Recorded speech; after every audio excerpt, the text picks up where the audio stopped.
Alors, vous l'avez entendu, c'est notre chroniqueur policier, ex-enquêteur à la Sûreté du Québec, Pierre Sanson, qui est en studio avec nous autres. T'as passé un bel été jusqu'à maintenant, Pierre? Oui, on était tranquille. Comparativement à toi, je t'ai suivi un petit peu sur les réseaux sociaux de temps en temps. Il est comme le bon Dieu, il est partout, il est nulle part. On le voyait partout, on ne le voyait pas nulle part.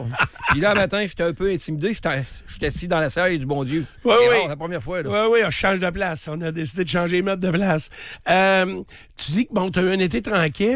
Ça n'a pas été le cas des policiers. Dans l'ensemble, sans faire le tour de tout ce qui s'est passé, ça a été un été très actif. Il y a plusieurs bandits qui se sont fait menotter pendant l'été, là. Souvent, l'été, les policiers, à cause des vacances, à cause du manque de personnel, c'est un petit peu plus tranquille. Mais cet été, les grosses escouades des différents corps de police ont continué les perquisitions sans arrêt. Il y a eu beaucoup d'arrestations. Ça a fait que, aussi, depuis l'arrestation d'Al Boivin, ça a calmé le jeu. On le voit là, sur la Côte-Nord, ici dans la région, ça arrive sud, à Québec. Il y a eu moins de gestes violents, d'interventions, d'incendies. Il y en a encore, mais beaucoup moins. Ça a semblé avoir calmé le jeu. Évidemment, là, on a eu l'épisode dans la fin de semaine que c'est pas relié à la guerre des gangs. Puis si tu veux, on peut faire peut-être un retour. Oui, on va faire un retour là-dessus, c'est sûr. Mais juste avant, pour ça, les vacances, là, t'as été chef de poste là, dans Bellechasse. Comment on fait pour manager? Parce que, tu sais, la période des vacances, le monde veut prendre des vacances l'été. Les conditions, mettons, à la Sûreté du Québec sont quand même très, très bonnes. T'es-tu à moitié staff? Êtes-vous capable de faire de la patrouille encore? Comment ça se passe? C'est une gymnastique assez difficile à faire avec les horaires où on n'est pas moitié staff, on est staff minimum parce que tu as un plancher minimum à respecter. Les MRC signent des contrats. On se dit, bon, ben ça prend tant de policiers de jour, tant de policiers de nuit. C'est difficile Alors, tu prends des policiers disponibles qui sont en vacances, souvent dans d'autres postes qui viennent t'aider sur le poste à laquelle tu manques de policiers, mais c'est des gymnastiques d'horaire assez difficiles. Un gars en vacances, un gars, une fille, tu dois d'appeler un policier en vacances, dire, écoute, je suis mal pris, ça te tente, ça va être payant, là, mais... Il y a des policiers qui sont en vacances, puis vont s'auto-remplacer à temps double sur leur poste en vacances. Parce que t'as personne. Parce que t'as pas personne. Ton boss va t'appeler et il va te dire, t'es en vacances, puis ça nous prend quelqu'un pour te remplacer. Veux-tu rentrer faire ton chiffre, puis tu vas le faire à temps double. Fait que c'est curieux, c'est louche, mais t'as besoin de monde pour remplir les postes. Mais les effectifs sont assez difficiles à trouver l'été. Puis tu as toujours les congés parentaux. Parce que les congés parentaux qui venaient du PQ, si je ne me trompe pas, c'est bien le fun pour les mères. Puis ça en prend vraiment pour les mères. Mais les pères, ça serait le fun s'ils pouvaient prendre des congés parentaux tout de suite après la naissance. Mais ils ont comme 1 an pour le prendre. Fait que ça devient pour les gestionnaires assez compliqué. Parce que les policiers qui ont des enfants, c'est souvent des jeunes policiers. Puis ces jeunes policiers-là, ben, normalement, n'auraient pas de congé en juillet ou en août. Ils auraient le congé en septembre à cause de leur ancienneté. Ils n'auraient pas le premier choix des vacances. Là. Effectivement. Ouais. Fait que là, ils arrivent, puis ils viennent placer des vacances pendant 5 semaines au mois de juillet. Fait que là, en plus des personnes, des policiers qui ont de l'ancienneté, là, tu as ceux-là à boucler. Fait que là, ça te coûte beaucoup de temps supplémentaire. Fait que ton budget est amputé beaucoup. Puis ce temps supplémentaire-là que tu n'as plus, ben, tu peux plus t'en servir pour faire des opérations par la suite. Parce que si tu fais appel à des policiers qui sont dans une autre région, t'as-tu à payer les déplacements puis les nuitées s'ils couchent à l'hôtel ou des affaires de même? Ben, normalement, ceux qui viennent de d'autres régions, non, ils vont aussi des gens qui habitent dans la région. Là. Fait qu'on n'a pas à déplacer, à payer les nuitées. Là. Bon, ici à Québec, il y a le festival d'été, puis on le voit que ça crée énormément de travail pour les policiers de la Ville de Québec. En région, il y a plusieurs petits festivals. Souvent, les villages essayent de pas faire ça en même temps, mais tu sais, là, c'est le festival du Bûcheux dans 2 semaines à Saint-Pamphile. Il y avait le festival de Loire à Montmagny à l'époque. Puis dans Bellechasse, il y a Bar à Jack. Ça devait être une grosse fin de semaine là, pour la police. C'est des fins de semaine, ces festivals-là, on emprunte toujours des effectifs qui est en provenance de d'autres postes. Souvent, il y a une équipe à Québec, l'unité d'urgence qui appelait à l'époque le MRO. Ils vont nous prêter du staff pour venir nous aider en renfort comme on le voit à Saint-Pamphile, le festival des bûcherons, souvent les chevaux vont venir de la Sûreté du Québec, ils vont patrouiller dans les rues. Fait que, il y a un renfort qui est fait des autres postes aux alentours. Oui. C'est quoi cette affaire-là de patrouiller, à part le look que ça donne à cheval? Tu sais, on le voit à Saint-Tite, on le voit au Bûcheux aussi.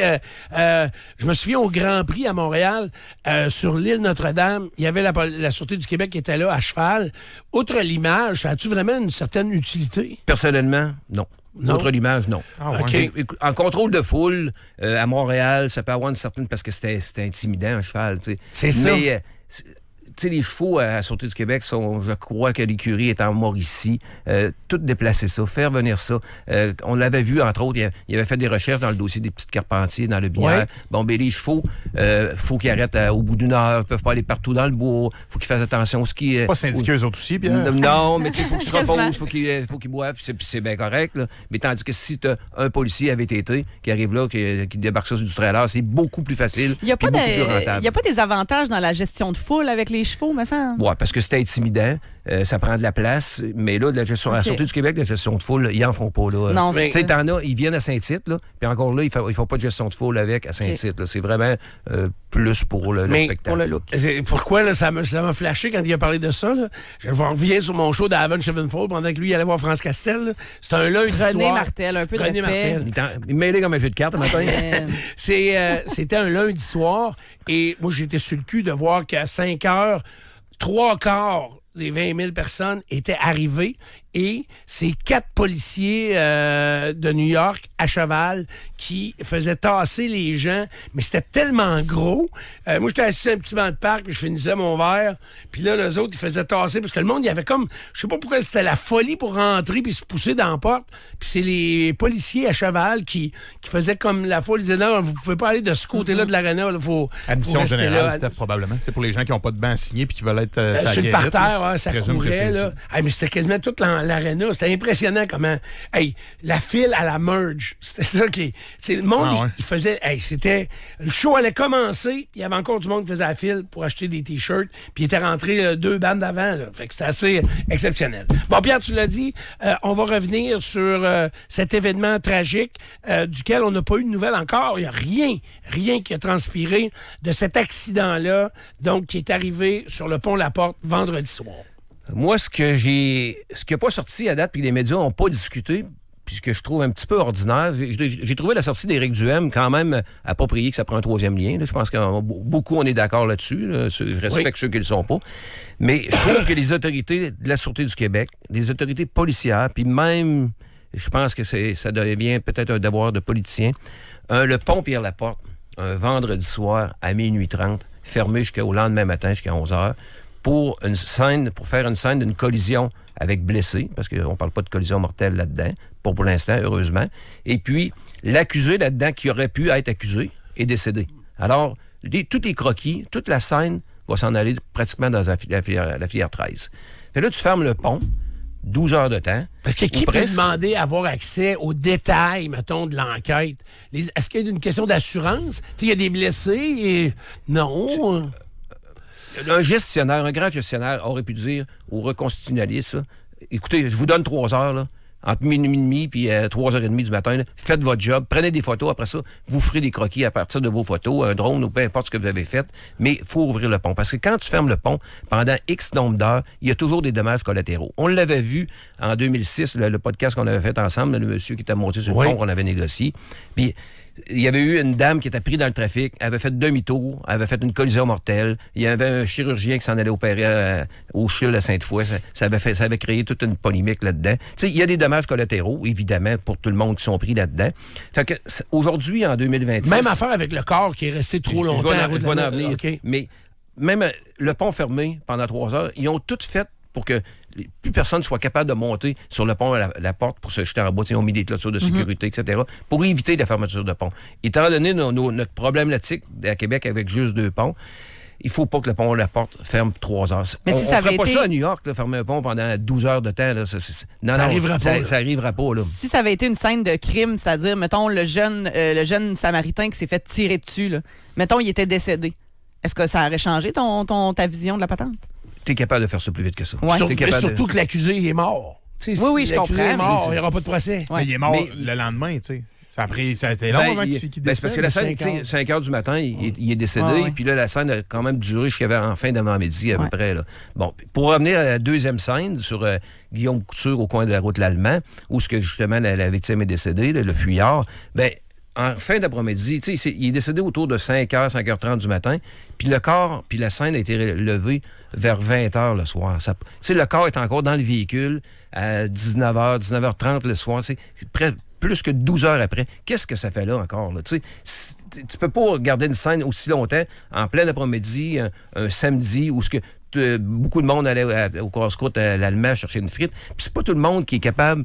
Tu sais, il y en a qui ont des forces de caractère plus faibles que d'autres. Il y en a que juste de voir un véhicule puis qu'ils savent qu'il y a quelqu'un qui est décédé dedans parce qu'on était capable de le voir à certaines distances. La bâche jaune, là, dans ouais, il y en a qui dorment pas que ça. Là. Moi, j'ai vu des policiers dans ma carrière là, qui ont juste vu une civière passer avec... Il y avait des enfants dedans, puis ils ont été en arrêt de travail pendant des mois de temps. Là. Fait que ça, on n'est pas toutes faites pareil. Fait que, puis par respect aussi pour l'individu, peu importe ce qu'il a fait. Là, à un moment donné, t'es 12 heures au gros soleil dans la rue. Là.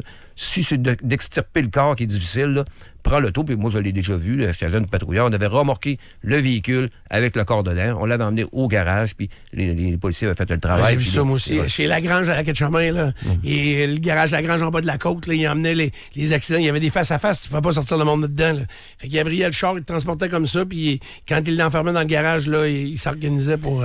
Puis, suite aussi à l'événement, ben là, on a parlé un petit peu, c'est le chaos total de la communication. Parce que là, tu avais des corps de police qui étaient impliqués, le service de police de Lévis, la Sûreté du Québec, puis la Sûreté du Québec. On sait que tout se passe sur le territoire de la Sûreté du Québec, le pont, les autoroutes, sauf que ça s'est fini sur le territoire de Lévis.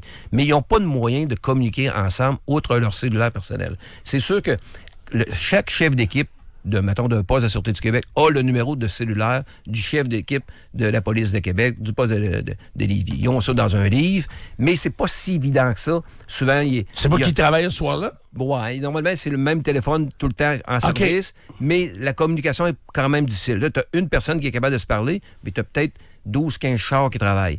Fait qu'il va falloir qu'il y ait un débriefing qui soit fait au niveau des autorités policières pour dire, on est-tu capable de se trouver un canal de communication? Parce qu'on n'est pas à notre dernier barbecue là-dedans. Là, c'est 3 corps qui sont à proximité, vraiment, un de l'autre. Des dossiers de santé mentale, des dossiers de fuite, il y en a continuellement. Puis dans des dossiers de même, où ce que là, les 3 corps de police sont sur la poursuite, qui va faire quoi? Qui dirige quoi? Là, la décision devrait être prise, aurait dû être prise par la Sûreté du Québec. Tu aurais dû avoir un gestionnaire sur les lieux ou en ligne, en continu, pour dire, là, on fait ça. Là, on déploie le tapis à clous qui a été déployé. Mais aussi, là, le véhicule, on doit le bumper, si tu me permets l'expression anglaise, parce que quelqu'un qui est en fuite avec un véhicule, qui est armé, ça devient un tireur actif. Ça devient comme quelqu'un qui est barricadé dans une maison, on appelle ça des opérations filet. S'il sort d'un périmètre, tu dois l'abattre malheureusement. Lui, ce monsieur-là, malheureusement, il devait être abattu. Il devait être arrêté. La menace devait être neutralisée, sans dire abattu. C'est peut-être Je comprends, mais il était armé avec un véhicule. Il avait déjà causé un accident qui aurait pu être mortel. Fait qu'il aurait dû agir plus rapidement en bumpant, comme tu dis, ou en tout cas en agissant pour neutraliser le véhicule. Les tapis à clous ont pas... Il a fait un grand bout de ses rimes, là. Ouais, puis t'es pas à l'abri qu'il aurait pu changer de voie en passant par le terre-plein puis se jeter parce qu'il a voulu se suicider. T'sais, il pensait déjà, je pense bien. Fait qu'il aurait pu se jeter face à face avec un autre véhicule puis faire d'autres victimes collatérales. Fait que ce véhicule-là aurait dû te bumper au plus vite. Par contre, tu sais, à Montréal, à la Sûreté dans la région de Montréal, tu as souvent un gestionnaire en permanence, puis les patrouilleurs, quand ils sont en fuite, ils demandent la permission. Là, on a voulu l'intercepter, il n'a pas voulu. Est-ce qu'on a le OK? Il donne le OK. Les patrouilleurs, sans un OK d'un gestionnaire aujourd'hui, là, ils veulent pas prendre cette décision-là. T'sais, ils ont peur du tribunal populaire, ils ont peur de la déontologie, ils ont peur des affaires internes, puis ils ont surtout peur aussi que leur gestionnaire dise « T'as pris une décision sans qu'on n'ait pas entériné cette décision-là. » Fait que il n'y a pas de décision qui a été prise. Ça a fait qu'il a roulé quand même. Ça s'est bien terminé. Il n'a pas frappé personne d'autre. Malheureusement, il s'est suicidé, je pense. Question niaiseuse là, d'un gars qui ne connaît pas ça. Le fait que ça arrive un vendredi soir pour le samedi, début de week-end, si ça se produit un mardi dans la nuit à mercredi, ça change quelque chose? C'est les chiffres des gars sur les changements, le chiffre de fin de semaine, les gars temps plein, les temps partiels. Est-ce qu'on est tombé sur le pire moment auquel cet événement-là pouvait survenir, vendredi soir à samedi? En période de vacances. Écoute, 2 jours de semaine, ça aurait peut-être été plus facile, évidemment, parce que tu as beaucoup d'officiers qui sont en devoir, puis beaucoup plus de gestionnaires en devoir. De chiffre de fin de semaine, je connais des policiers qui étaient sur l'opération, des très bons policiers, mais souvent, s'il n'y a pas un gestionnaire qui prend la charge, parce que là, ça se promenait d'un poste à l'autre. Le poste autoroutier, c'est le pont La Porte. Ouais. Et à un moment donné, il tombait sur le territoire de Bellechasse, sur le territoire de Montmagny, etc. Ça descendait. Fait que, il tombait qu'il y avait différents gestionnaires qui pouvaient être impliqués dans les décisions. Mais je pense que les policiers, à l'époque, nous autres, quand on avait un gros dossier, le lendemain sur le lendemain, un gestionnaire convoquait tout le monde, mettons, au quartier général de Québec, puis à Montréal. Tous ceux qui ont participé à l'opération, puis on faisait un débriefing. chaque policier levait la main et disait, regarde, on aurait dû faire ça, on n'a pas fait ça, qu'est-ce qui s'est passé? Fait que quand ces policiers-là retournaient sur leur poste, ils pouvaient multiplier les décisions qui devraient être prises ou qui auraient dû être prises à leurs collègues. Fait que sur cet événement-là, vous avez appris ici au 93, Alex Tétrault, que finalement, cette jeune femme était blessée très grièvement. Elle va s'en sortir, mais elle a des blessures très, très graves. Je peux vous apprendre aussi puis ça, vous n'aurez pas entendu ça nulle part, puis ça vient pas de Pierre non plus, que, tu sais, quand on dit que le dossier au complet va aller dans la filière 13 parce que lui qui était au cœur de tout ça est décédé à la fin de l'histoire. Je peux vous dire que lundi, parce que là, la police n'est pas sortie. Il n'y a pas eu aucun point de presse là-dessus. Ben, de ce que je comprends, personne ne peut parler parce que c'est dans les mains du BEI. Fait qu'à partir de ce moment-là, c'est silence radio pour tous les autres corps. Le BEI devrait faire une sortie publique, mettre ça à jour là, un petit peu, parce que c'est fatigant, ça. Lire l'écran, on voit les messages que le monde. Oui. C'est fatigant et intéressant parce que tu vois que un monsieur dit la rumeur, monsieur ou madame, la rumeur dit que l'homme qui est en crise serait un policier. Ça, pourquoi qu'il y a un gros silence? Non, moi, je sais c'est qui la personne et ce n'est pas un policier. Non, mais c'est un vétéran de l'armée. Moi, c'est parce que c'est des gens du coin là-bas qui m'ont contacté. Le gars, dans la cinquantaine, un vétéran de l'armée de Coleraine. Et c'est que lundi, c'est pour ça que j'ai été contacté. Là, on était rendu lundi. C'était, de ce que je comprends, il habitait de temps en temps chez ses parents. OK? Il était en crise, là. Puis là, il y aura des recherches de fait également parce qu'on m'a parlé aussi que la police aurait été contactée dans la journée avant l'accident pour un comportement bizarre. J'en sais pas plus. Et le gars, donc, qui résidait chez ses parents à Coleraine, la maison a été perquisitionnée lundi. Ruban jaune autour de la maison, là, c'est des gens du coin qui m'ont contacté pour me dire il a mis un ruban jaune autour de la maison, ils ont fait sortir ses parents, puis ils ont perquisitionné dans la maison. Pourquoi? Est-ce que, l'arme était quelque chose qui provenait de l'armée canadienne? Est-ce que, tu sais, où il s'était procuré ça? Y aurait-tu eu autre chose? Y avait-tu une lettre quelque part qui expliquait son comportement? Mais ça se poursuivait encore, cette enquête-là. Hier, donc, c'est le nouveau que moi, j'ai entendu. Puis j'ai hâte de voir s'il va y avoir un développement sur ce qui s'est passé en journée avant que l'accident arrive, mais j'en sais pas plus. Évidemment, la perquisition chez les parents peuvent amener... peut-être que les policiers cherchaient s'il y avait peut-être des explosifs ou d'autres armes à feu, étant donné que c'est un ex-militaire puis il y avait déjà une arme à feu. Fait que ça explique pourquoi aussi il y a eu une perquisition. Bon, on a parlé d'un 12e, puis même je me demande si on n'est pas rendu à un 13e féminicide maintenant. Le 12e a eu lieu samedi du côté de Montréal. Il y en a eu un autre, je pense que c'est lundi ou mardi. Ben là, pourtant, avec la loi, puis là, on le voit, c'est des cocus frustrés qui s'en prennent à leurs femmes. Puis pourtant, on a adopté la loi Gabi Renault pour qu'on puisse avoir accès au dossier criminel d'un conjoint, nouveau conjoint ou conjoint actuel. Et ça semble pas être efficace pour le moment. Ben là, c'est le 13e, effectivement. Les deux ont eu lieu dans le quartier Saint-Michel. Oui. Comparativement à 9 l'année passée. Fait qu'on est à 4 de plus. Oui, effectivement, la CAQ avec M. Lafrenière ont pondu la loi Gabi Renault qui avait été adoptée par tous les autres partis politiques. Fait que on les salue là-dessus. Mais elle n'est pas mise en place encore par les corps de police parce que faute de budget, faute d'effectifs, etc. Encore toujours le même problème. Et durant ce temps-là, les femmes n'ont pas accès, les femmes, ça peut être des hommes aussi, n'ont pas accès à ce service. Ça serait si facile, du moins je le pense, de rendre facile le plumitif dans les palais de justice pour que une victime, pas une victime, mais une personne qui se sent victime ou qui a besoin d'informations peuvent se rendre en tout temps dans un palais de justice et puis elle regarde le plumitif, elle va avoir tous les détails qu'elle a besoin et comme ça ne mettra pas d'effectifs supplémentaires des policiers, ça n'engendrera pas de coûts et même encore mieux, tu sais, on est rendu en 2026, on est à l'ère de l'informatique. Tu veux vérifier, toi, tu veux acheter un véhicule puis tu veux voir s'il y a un lien financier dessus. Tu vas sur RDPRM sur Google, ils vont te charger un frais qui va être entre 5 et 10 sur ta carte de crédit et tu vas avoir la réponse. Ça serait facile aussi d'avoir, tu sais, le plumitif, de l'avoir à distance de chez toi. Fait que là, quelqu'un qui est victime ou qui qui se sent victime. Jusqu'à des doutes même. Rends-y ça facile, parce que c'est le vendredi soir, peut-être à 8 heures, qu'elle va avoir besoin de faire cette vérification-là. Va-t'en dans un poste de police, surtout la Sûreté du Québec, puis même les corps de policiers municipaux maintenant. Va-t'en là un vendredi soir à 8 heures. Si le poste est ouvert, tu vas être chanceux. Tu vas faire la demande par téléphone de rencontrer un policier, ils vont te dire « Viens lundi de jour ». Puis là, quand tu vas faire la demande le lundi de jour, ben, ils vont prendre ça par écrit, puis ils vont te rappeler. Mais il va y avoir un délai, là. Il va y avoir un délai. Mais il ne faut pas qu'il y ait de délai. Il faut que ça soit vite fait. Fait que cette loi-là, que je pense qui est une très belle loi, devrait être facilitée. Mais en ligne, je sais pas si on verra pas ça, là. Parce que, mettons que c'est moi que j'ai déjà été condamné parce que j'ai frappé ma conjointe de l'époque.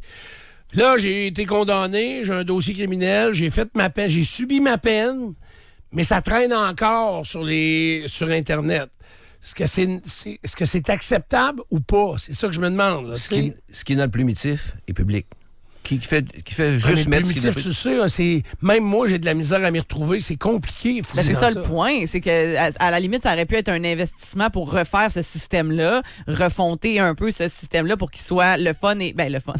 En tout cas, facile d'utilisation. Tu sais, nous autres, je veux dire, même moi dans les médias, on me l'a montré là, comment consulter le plumitif au palais de justice. Mais si tu me remets devant l'ordi demain matin, oublie ça. Là, j'ai aucune idée. C'est des codes. C'est un vieux Commodore. Ça a aucun maudit bon sens. Il n'y a pas personne du public qui est capable de se débrouiller avec ça. Là. Ouais, c'est vraiment compliqué. C'est juste de mettre ça plus facile. OK. Pierre, on m'a dit très souvent que comme joueur de hockey, t'avais un caractère très bouillant.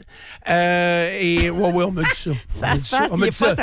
Encore des rumeurs. Non, on était dans le même parti de police en fin de semaine, puis c'est là que j'ai su ça. Mais non, sérieusement, comme au début de ta carrière, t'es patrouilleur, t'es-tu fait écœurer? Là, à cette époque-là, tu n'allais pas sur TikTok, là, fait que on pouvait pas voir ça. T'es-tu fait écœurer beaucoup? Puis y a-tu une fois où c'était marquant? Puis comment t'as réagi? Comme policier? T'as-tu le droit de le dire? Ouais. Non, je parlais pas de ça. Non? Non. OK. Pas de ça. Non, j'ai eu des événements, mais non, pas tant que ça. Pas tant que ça. Mais là, t'en vois sur TikTok, là, on en a vu, on les a vus à la télé par la suite, puis on a vu des policiers se faire insulter. Puis là, les règlements sont pas pareils partout, là. Ben, M. Lafrenière, suite à l'événement de la policière qui s'est fait vraiment enguirlander à Montréal, qu'on a vu partout sur les réseaux sociaux, M. Lafrenière avait parlé qu'il essaierait de pondre un règlement provincial pour harmoniser toutes les municipalités pour qu'il y ait un règlement au niveau des injures envers les journalistes de la paix. Parce que la plupart des municipalités au Québec ont ce règlement-là, mais Montréal ne l'a pas et les autoroutes de la Sûreté du Québec ne l'ont pas parce qu'ils ne font pas partie d'aucune MRC. Alors, ça continue, là, les injures envers les journalistes de la paix. Nous autres, on se faisait injurier. C'était pas comme ça. C'était pas si pire que ça. Il y avait quelques fanfarons de temps en temps, là, mais ça faisait partie de notre travail. Mais aujourd'hui, on le voit là, sur TikTok, puis ça a continué tout l'été. Parce qu'ils savent, eux autres, il n'y a pas cette loi-là à Montréal ou sur les autoroutes. T'arrives, tu injures un policier là, à Lévis ou à Québec, les amendes sont salées. Là. C'est autour de 500 $, je ne me trompe pas. Oui. C'est salé. Fait que ceux qui injurent à Montréal, ils y penseraient... Bon, à cette heure, M. Lafrenière avait... Ça veut dire qu'il n'y a rien à faire. Les policiers de la Ville de Montréal, ils se font traiter mettons, avec des mots racistes, peu importe, il n'y a rien à faire. Il n'y a rien à faire. C'est jusqu'à temps qu'ils ne dépassent pas la menace, qu'ils ne viennent pas à la menace. Sinon, il n'y a rien à faire, ils endurent. Puis ça fait qu'on a vu deux policières qui se sont fait désarmer de bâton télescopique le 26 juillet dernier à Montréal. Les policiers sont rendus qu'ils ont peur d'intervenir parce qu'ils ne veulent pas se retrouver sur TikTok, ils ne veulent pas se retrouver sur tous les réseaux sociaux, puis ils ne veulent pas avoir de plainte au niveau de la déontologie non plus. Fait que ils sont prudents, sont très, très, très prudents. Ça fait qu'on a des dossiers comme ça. Qui sont plus... c'est ça, c'est donc avec beaucoup moins de force de loi. D'harmoniser tout ça, ce serait vraiment une chose absolument essentielle. J'imagine que ça va venir avec un nouveau gouvernement, parce que là, ils ne retourneront pas... j'espère que ça ne passera pas dans l'oubli. Puis, même ça a déjà été déposé par Yann Lafrenière? Non, mais c'est l'idée qui c'est une idée qu'il a lancée, mais la Ville de Montréal a le beau loisir de le pendre, ce règlement-là, eux autres. Tu sais, c'est facile, ils ont juste à copier celui de Longueuil puis celui de Laval, ils en ont un, puis tu fais à peu près le même règlement. Pourquoi il y a un doigt dans le nez? C'est-tu de la peur encore par rapport à ce que tu disais? Ou parce que il me semble que ça se règle vite. Là, le Mohamed Bekali, de qui on a parlé, là, les cheveux frisés qu'on a vus depuis des mois, là, je veux dire, c'est scandaleux. Il n'y a personne qui peut défendre ça, ça a boule. Il me semble que ça prendrait une journée, tu fais ça au conseil municipal, merci, bonsoir. Puis le message que tu envoies à tes policiers, Pierre, ça serait pas pire, je pense, pour une fois. Vraiment, mais Montréal, c'est très à gauche. On a déjà vu une Valérie Plante qui parlait dans son début de mandat, de son premier mandat, de désarmer les policiers. Ouais. Fait que, tu sais, Québec solidaire parlait de désarmer les policiers. Fait qu'on est loin de vouloir donner plus de pouvoir aux policiers. Là. Puis pendant ce temps-là, il y a des armes qui se multiplient du côté des criminels. On le voit, il y a des policiers qui me disaient des jeunes de 14 ans armés jusqu'aux dents. Là, c'est rendu, c'est plus des farces, là, c'est rendu très, très gros. Bon, dans le monde criminel, mettant des gangs et tout ça, ça continue. Il y a un Hells Angels de disparu là, qui était très, très, très influent. Là, je vois les gens surtout le bureau d'enquête de Québec, de Québécois qui semble suivre à la trace. C'est un dénommé Plourde. Plouf, OK. Et lui, qu'est-ce qu'on sait sur lui, là? Ben, lui, c'est le numéro 2. Il est en dessous de Martin Robert. Là. Écoute, c'était vraiment un membre influent. Son surnom Fesse Plouf, parce qu'il y avait un bord de danseuse, mais ça a l'air qu'il fait ça dur, lui, à l'époque. Okay. Et un ancien Dead Rider que j'avais connu à l'époque, j'étais à Montréal, un petit peu, là, qu'on avait travaillé souvent. Mais c'est un gros morceau. Ça semble vraiment être une purge interne. Puis les policiers doivent le savoir en ce moment, déjà, quand c'est une purge, parce que la façon de faire des Hells Angels, quand c'est une purge, quand il disparaît, là, avant que ce soit public, que ce soit annoncé, là, il y a des Hells Angels qui ont débarqué à sa résidence pour recueillir tous ces objets, ses patchs, ses bagues, tout ce qui appartient. Ils vont tout y enlever ça, ils récupèrent tout ça avant que la police passe puis le ramasse. Parce que as-tu vu, Pierre, les images de sa maison incendiée alors que son gars était là? Tu dis, si c'est une purge, comment ça se fait que des gens vont sacrer sa maison en feu? Je pense que c'est un peu une diversion. Ça fait diversion parce que d'abord, on a vu les deux rintintins qui essayaient de tirer des cocktails Molotov sur des vitres par balle. Ils ont aligné les bouteilles. Ça faisait puis savais-tu qu'il y avait des caméras là? Tout le monde sait que les Hells Angels ont des caméras tout le tour de la maison. Fait que ça serait quoi l'objectif? Je comprends pas. Juste parce que, envoyer la police un peu sur une fausse traque, là, que c'est peut-être pas une purge, que ça vient du crime organisé ailleurs, d'un autre crime organisé. Mais est-ce que tu disais là, que les Hells, quand ils éliminent un membre, puis qu'ils vont récupérer les patchs, ses bagues, ses ceintures, tout à l'effigie des Hells Angels, ça a-tu été fait dans son cas? Les policiers doivent le savoir. Moi, je le sais pas. Mais les policiers sont allés effectivement perquisitionner à sa résidence le samedi. Je pense que lui, il disparaît autour du mercredi ou jeudi. Puis les policiers de la Sûreté du Québec ont perquisitionné à sa résidence à Saint-Joseph-du-Lac. Fait que pour sûrement aller voir si ces objets-là étaient là, entre autres. Mais il est mort, là. Ah, c'est sûr. Dernière vue, il est parti vers la réserve. Fait que... Puis ça, c'est le territoire qui est contrôlé par Martin Robert, parce que lui est avec une Amérindienne de la réserve. Fait que non, on ne le reverra pas. On disait une faute grave dans Québécois. Excuse, Kat, ça peut être quoi la faute grave, Pierre? Ben, qu'est-ce que tu peux faire quand t'es numéro 2 pour te faire éliminer de même? Ben, on a vu Louis Melorouet, qui était pas loin d'être un numéro 2. En tout cas, il faisait partie des Hells Angels nomades. C'était vraiment un membre très influent et très riche. Puis lui, il n'avait pas voulu séparer sa cote. Okay. Parce que, tu sais, tout l'argent qu'ils recueillaient, les Hells Angels nomades, à la table, ben, ils mettaient tout l'argent à la table, puis ils se prenaient une paye de 5 000 $ par semaine, puis le reste, ils se séparaient ça. Mais lui, il disait qu'il en rapportait plus que les autres, fait qu'il voulait avoir une plus grosse partie du gâteau, ce que beaucoup de monde aurait pensé. Ça a fait qu'il était amené à la mort. Fait que lui, qu'est-ce qu'il a fait? Des fois, ça peut être une banalité. Y a-tu une relation avec un membre d'un gang rival, mettons? Non, mais une relation avec la femme d'un autre. Ça peut être une chose aussi banale que ça. On l'a vu ici au chapitre de Québec, c'était arrivé. Tu m'as conté quelque chose hier, tu peux-tu le compter, le gars? Son ex-blonde avait couché. Ben oui. Mais ici, on l'a vu, c'est pas tout à fait comme ça, mais l'ancien groupe de motards à Québec, les Mercenaires de Québec, dans les années 90. On nommera pas les individus, Puis lui, il est décédé. Okay. Michel Dunguérin. Puis ça a sorti dans des rapports de police, fait que je peux le nommer. Oui. Ils avaient pris des versions de ça de Michel Caron. Michel Dunguérin qui est décédé à Beauport il y a quelques années dans la guerre des gangs. Bon, mais lui, il est membre en règle des mercenaires, puis il y avait une petite fréquentation, puis ça faisait comme 6 mois qu'il n'est plus avec la fille. Puis un de ses collègues mercenaires de Québec, Michel Pitt Caron, a eu comme relation la même fille. Fait que Dunguérin, quand il a su ça, il est rentré dans l'appartement. Michel Caron était couché avec la fille au côté. Il a regardé Caron, il a dit « Tu couches avec mon ex ». Il a pris son arme, il a tiré une balle dans la jambe. Il dit « C'est correct, on est quitte ». Il est reparti. Il dit « Tu peux continuer à coucher avec ». Ah, ben ouais. Fait que tu sais, c'est un monde. La faute grave, des fois, la punition est grave aussi. Là, fait que... Vous allez voir ça dans Ingérable bientôt. Indéfendable. OK. Je peux-tu... C'est tannant, ça. Je passerai mon avant-midi à répondre. Mais il y a quelqu'un qui pose une question qu'on entend souvent. On va le tourner là. Non, mais c'est parce que les gens ils ont des bonnes questions puis c'est intéressant. Pourquoi que les policiers n'acceptent pas de porter les caméras? Les policiers rêvent de porter les caméras. Au contraire. C'est les corps de police qui ont... de garder tout en mémoire, tout ce qui va être filmé, Puis d'après ça, d'amener ça à la cour, c'est très lourd, très coûteux.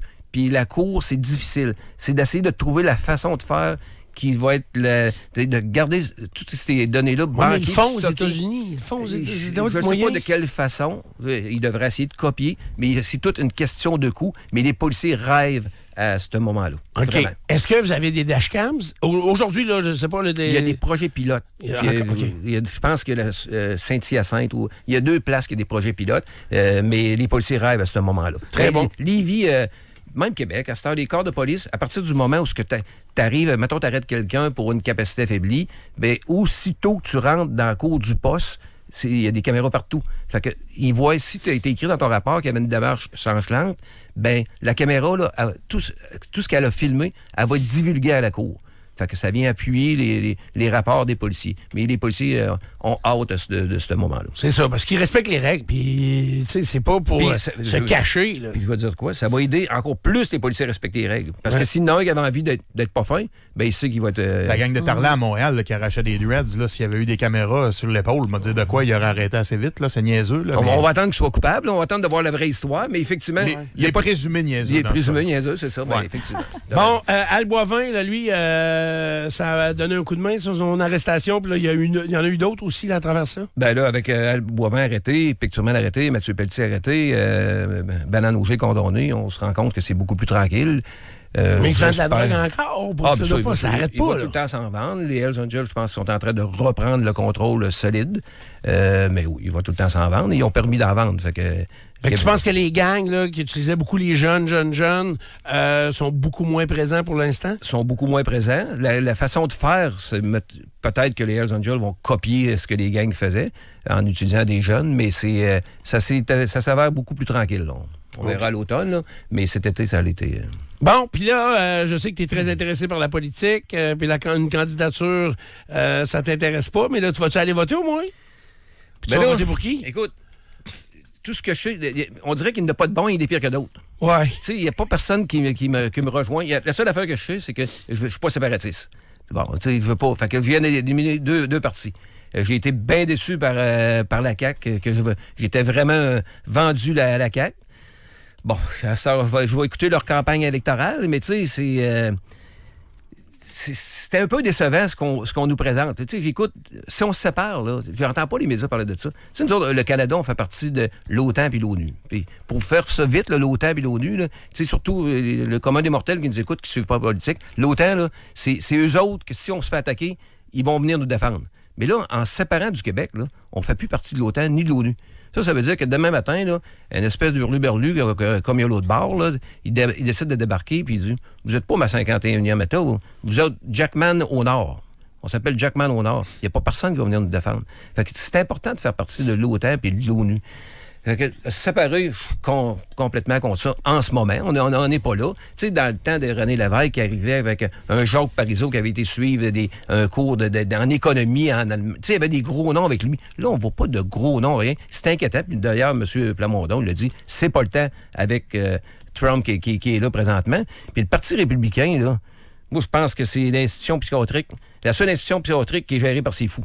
Tu sais, c'est vrai. Tu sais, Jimmy Benn, c'est pas mieux, là, Jimmy Benn. C'est peut-être le prochain. Puis Ted Kennedy, c'est encore pire. Pour moi, c'est le plus fou de la gang. Fait que, tu sais, c'est pas rassurant. Puis c'est souvent la suite qui va s'en venir. Fait que c'est les patients de l'asile qui gèrent l'asile. Ben, le Parti républicain, aux États-Unis, moi, je pense que c'est un peu ça. Fait que, pour l'instant, on va écouter ce qui va se passer en campagne électorale, mais... Mais t'es pas tout seul. Il y a un paquet de monde qui sont dans cette situation-là à 45 jours de l'élection, puis qu'on est vraiment complètement, pas abandonné, mais face à... On sait pas du tout à qui on va donner notre vote au cours des prochaines semaines. Bon, ben merci beaucoup, mon chum. Fait que bonne fin de vacances, puis on se reparle. Ouais, je pars à pêche tantôt, avec, que tu connais Pat Marceau. Oui. Un des gars que je connais qui est capable de compter 4 menteries dans la même phrase. Mais là-bas, à pêche, là, je vais travailler fort pour pogner son poisson, pour qu'il fasse à croire qu'il a pogné de la truite. Ah, ben ça, c'est vrai. Mais dans le chaloupe, il doit être assez pesant, lui, là. Pesant. Très pesant. Pierre Sanson, ex-enquêteur à la Sûreté du Québec, est notre invité. Bougez pas. Nous, on s'arrête et on va revenir avec un grand tour de l'actualité et un scoop.